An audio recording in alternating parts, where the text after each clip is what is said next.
This is a video walkthrough for this Bullet 1900 RD.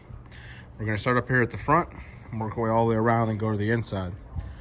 So the first thing you see here on the front, you do have an electric tongue jack with controls on the right hand side here to extend or retract the jack, as well as a light for operation at night. Then of course up here you do have your 7-way, which is this black cord, and then the end of that tucked underneath here, but the end of that will plug into your tow vehicle, allowing for trailer lights and trailer brakes. Your safety chains, you have a left and a right safety chain. You always want to make sure you do crisscross those on the tow vehicle. And then the silver cable you see here, again, it's just wrapped around right now, but it is connected to your breakaway, your safety breakaway, which is the little black box tucked all the way up underneath here. It's kind of hard to see, tucked all the way up underneath there. There's a little black pin that'll pull out of that in the event of an emergency, or this your trailer ever comes separated from your tow vehicle. It will engage the trailer braking system on the trailer here. Underneath this cover here, pull that off here. Underneath this cover are your two 20-pound propane cylinders. They are held in place with this crossbar here that just has these slots that go on each collar to hold that propane tank in place. You do have a regulator here. It does have a directional supply arrow, as you can see, and then a little window here that would show if there is propane or no propane in that tank. Now this regulator is an auto switchover regulator. So what that means is that even though you have a directional supply arrow facing one tank, as soon as it drains that first tank, if you have the valve on the second tank open, it'll automatically start drawing from that second tank without having to come out here and manually turn this knob here. Underneath this cover you see right here is your 12-volt battery. There is a battery disconnect in the first compartment, which I will show you when we get there. This 12-volt battery runs your lights on the inside, as well as the awning and the refrigerator. If you do select the propane option, it does require that 12-volt battery to have a charge in it. When you do plug into shore power, it will charge this 12-volt battery here on the front, as long as the disconnect switch is in the on position. That way it does have the ability, it's not disconnected from that 12-volt battery, so it can charge that. So over here, you have your manufacturer tag, has your VIN, your weight ratings, your tire inflation information. And inside this first compartment door, each compartment door does have a magnetic catch. Just goes up there, holds on just like that. This side here, you do have that battery disconnect. Right now it's in the off position, so you're gonna wanna make sure that you do flip this to the on position. That way it will charge that battery while it is plugged into shore power. This unit is equipped with the LCI stabilizer, electronic stabilizing jacks. Your controls for those are right here, front and rear. If you look underneath, you will see the front ones here, and then obviously the ones all the way back there in the rear. But when you do bring these down, make sure you are just stabilizing the unit. They're not meant to level the unit, just meant to stabilize it. So they're not meant to bear any weight. So just make sure once you get this thing leveled in the spot, that's when you put the jacks down. I always recommend adding additional block underneath each foot of each jack. That way, if you do camp on some soft ground, it lowers the risk of that jack getting pushed into the ground. All right, right below that, you have your water box here. This first one is your fresh tank fill. You'll take and insert a clean drinking water hose right in there until you check that tank reader on the inside and show that the tank is full. That way you can carry some onboard water. If you go to somewhere, or if you're at home and you have a city water connection, you can hook that directly to this right here, and then that will bypass that holding tank and bypass the water pump, and you can use the pressure from that hose to use your faucets in your shower. Right below that, you see these 3 valves right there, those white valves. The 2 you see right next to each other right here, those are your low point drains. Those are used for winterization. And that one you see right there all by itself, That's the drain for the fresh tank. So if you ever do fill that fresh tank up here on the left side, you can drain that water. It doesn't just stay in there. You don't have to pump it out with the water pump. So this box you see right here is the exterior access to your water heater. It has this little travel latch that you'll flip up. And this door is hinged, so you can kind of let it hang. Inside here, you have your drain plug, which goes in this port right here when it's time to fill this. Before you ever remove that drain plug, you always want to make sure that you come up here, you pull this valve right here. That's a pressure relief valve to relieve pressure in that tank, allowing you to safely remove that plug, avoiding any injury. Your burn chamber right here, make sure you do check that periodically, so that way no critters are building any nests in there, no insects, nothing like that. And then this right here is the exhaust port. So when this is running on gas, make sure you are aware that the gas coming out of that is kind of warm. Now, in order to fill this, all you're gonna have to do is make sure you have this drain plug inserted in that port there, and then either hook to city water. It'll fill that tank immediately. Or if you fill your fresh tank here, you turn the water pump on. The first thing that water pump's gonna do is fill this tank. You always wanna make sure you have water in the tank before you turn it on. If not, you run the risk of damaging your heating elements. So just always make sure you do put water in that tank here before you turn it on.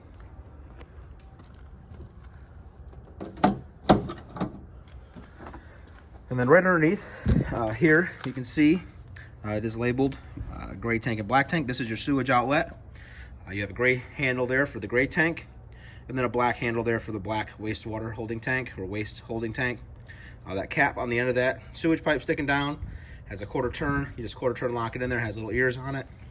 If you can see, your sewage hose, which does not come with the sewage hose, something you have to purchase after the final sale of the unit here.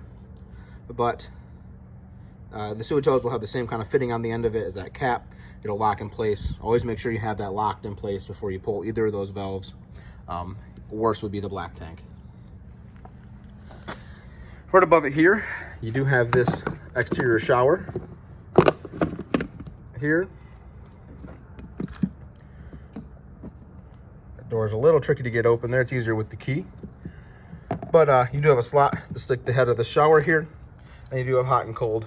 Obviously, you're gonna have to have that hot water heater or that water heater on and up to temperature before you get hot water. And then right below that here, you have a black tank flush valve. So what that does, you can take that same hose you have over there for the clean drinking water, and when you dump your black tank, you have that sewage hose hooked up. You have that black tank valve open. You can hook that water hose up to this, and it'll just pump that fresh, clean water through that black tank, helping clear out any nook and cranny in there.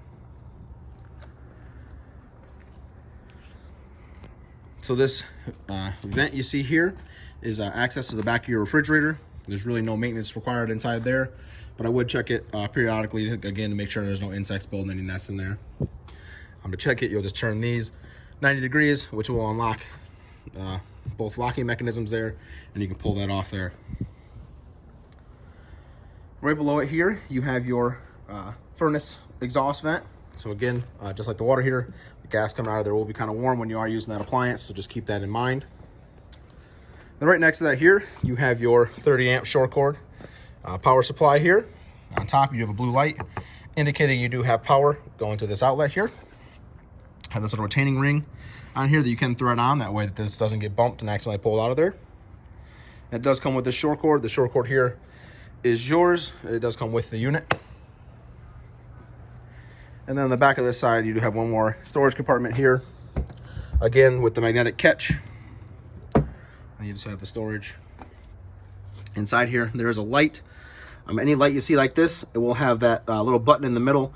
Turn that light on. You gotta get in the habit of not looking at the light when you turn it on, because it is kind of bright. Again, too, make sure you're using a battery disconnect, and make sure you have these lights turned off. That way you don't drain your battery on accident, because the light is in a compartment, which is kind of easy to forget about.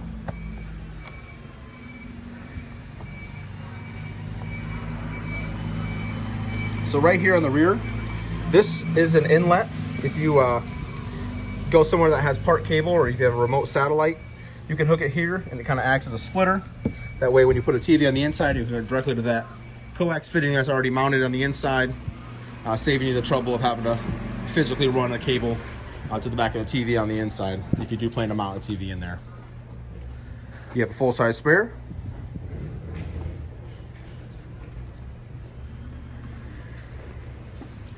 And then you have an 120 volt outlet here that is GFI protected.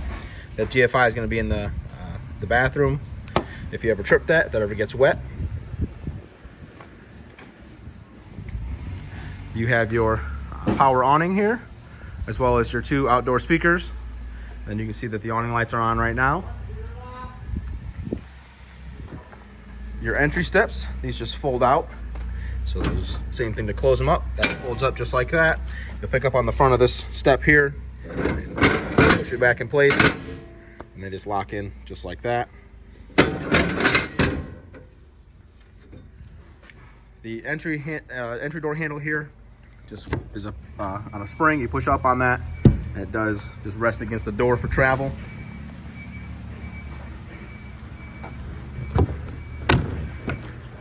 On your entry door here, you do have this little red lock, which is for the deadbolt.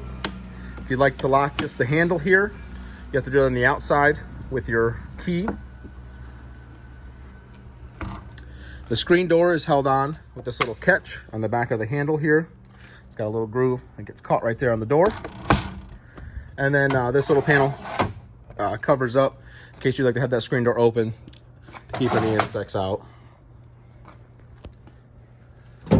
Onto the inside here, first thing you're going to see when you look up, you do have a smoke detector right there. That is a regular 9-volt battery. So just check that periodically. And then you do have a fire extinguisher mounted on the right side of the door. The main bedroom area here, the light underneath there is one of those push button in the center. You do have an emergency exit window here. In order to use that emergency exit window, you'll just pull that little black tab down. It'll release that red handle there, allowing you to push that window out. It is a hinged window, and it does have a little spot on the bottom of that red handle. You can have that window open if you'd like just to have the window open and it's not an emergency. But in the event of emergency, you would push that handle all the way out, pull that red tab you see there, releasing the screen, and you can safely exit. Above the bed here, you do have 3 different storage cabinets, all connected storage. You do have the taller cabinet here with the clothes rod in here so you can hang up some clothes. And then underneath the bed here, pick up the mattress in the front here. You do have this little storage compartment here with some additional storage underneath the bed there.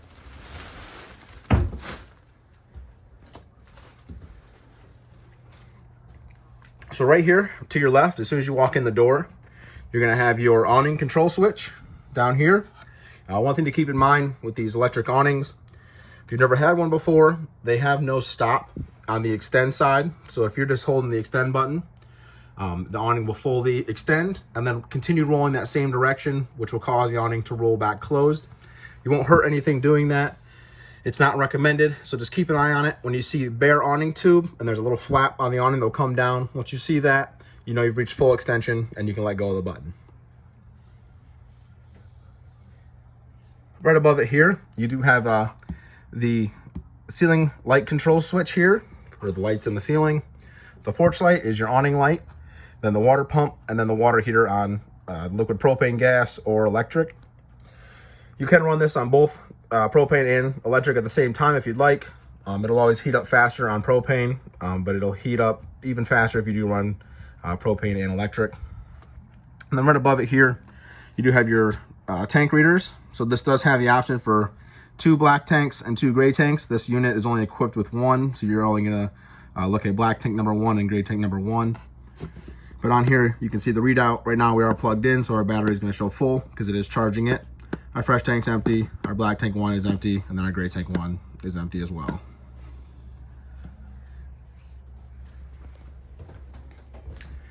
So onto the kitchen area here, you do have this gas cooktop with this little cover that just picks up. Your 2 burners here, you will have to use a lighter to light those. You'll push this button down to that light position, and then it will allow gas to get out of there. Just make sure you are safe when you do light this. Above here, you do have the cooking light over here, as well as the exhaust fan. And then you have your Furrion microwave. Pretty standard microwave here. Do have all the options over here. It does have the rotating tray on the inside. The sink here. Now, these blinds are going to be different than the other blinds throughout the unit. That's just a fire safety hazard here. They do put the aluminum ones in here, again, for that fire safety, being near the cooktop. These are regular drawstring blinds with the shutter option there. And then they do have these little plastic retaining tabs here, so you can travel with these blinds in the down position. That way they're not swinging around. With more storage underneath the sink area, as well as above. And then over here, you're going to have your radio and then area to mount a TV if you ever like to mount a TV. Right above that here is the antenna. That button you see there is lit up green. That's going to be the booster for the antenna. Make sure you have that on if you're going to use that antenna. They do have a 120 volt outlet here. A remote for your radio. You have two different zones on the radio. One's going to be for interior speakers, and one's going to control those exterior speakers you're seeing outside. The dinette here does fold down into a sleeping area. To do that, all you'll do is you'll pick up on this table. It's just a pressure fit in those cups you see. You'll pick up on that table, remove the posts. They may stick to the table, they may stick to the floor, remove those, and then it just rests on those blocks you see underneath there, and then you can rearrange the cushions to cover that new added space there. These blinds here, you'll just pull them down to select any height you'd like. These larger ones, you always want to make sure you do have two hands on it if you're going to be pulling them all the way up or down. That way you don't accidentally bend that bottom brace there. Over here, you do have a dual USB charging outlet, as well as another 120 volt outlet. The panel you see right here, this is your breaker box / fuse panel. Inside here are going to be all the breakers and fuses for the unit. They are all labeled. And then underneath here, you see these little vents. There is a fan in there, so it will be humming from time to time, so don't be alarmed. It's perfectly normal. Your refrigerator here does have the option to run on electric or on the LP. The controls for the refrigerator are in the freezer here. You would turn this on and then select auto. Auto is going to choose the path least resistance. So if you're plugged in, it's going to choose that 120 volt. If you unplug and your propane tanks are open and that 12 volt battery is charged, it's going to run off that propane until either you run out of charge or run out of propane. Or you can manually switch it over to run on propane by using that button there. If you ever have an issue with it, that check light will come on. One thing to keep in mind too is RV refrigerators take about 8 to 12 hours to fully reach temperature. So just keep that in mind before you start storing any food in here. And then for the refrigerator down here, you do have a temperature setting. You see right there, you just move this fin up, or you'll move this little plastic tab here up and down on this fin to adjust the temperature.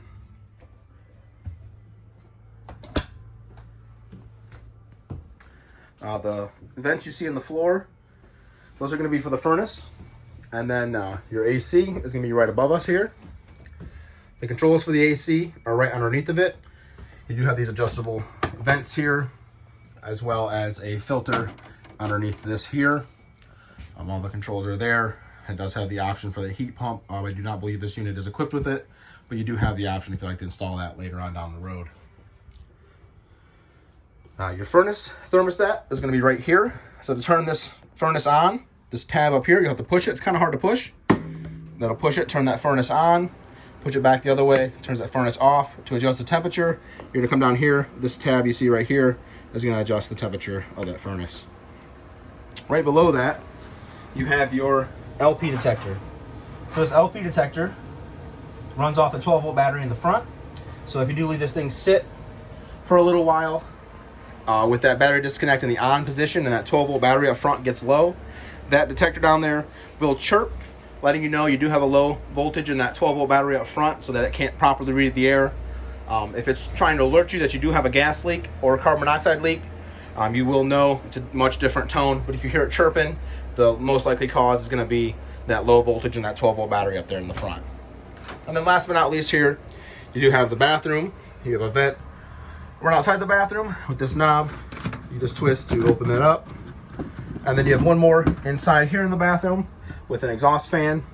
There is a switch right here for that exhaust fan. Turn that fan on and off. Then you have your shower. You have the sink here. Some storage behind the mirror. That main GFI right here. So if you ever trip that, you can reset it right there. And then the toilet. The toilet does have a foot pedal over here on the right hand side to flush that toilet. You have a light switch right there. But this concludes the walkthrough on this Bullet 1900 RD.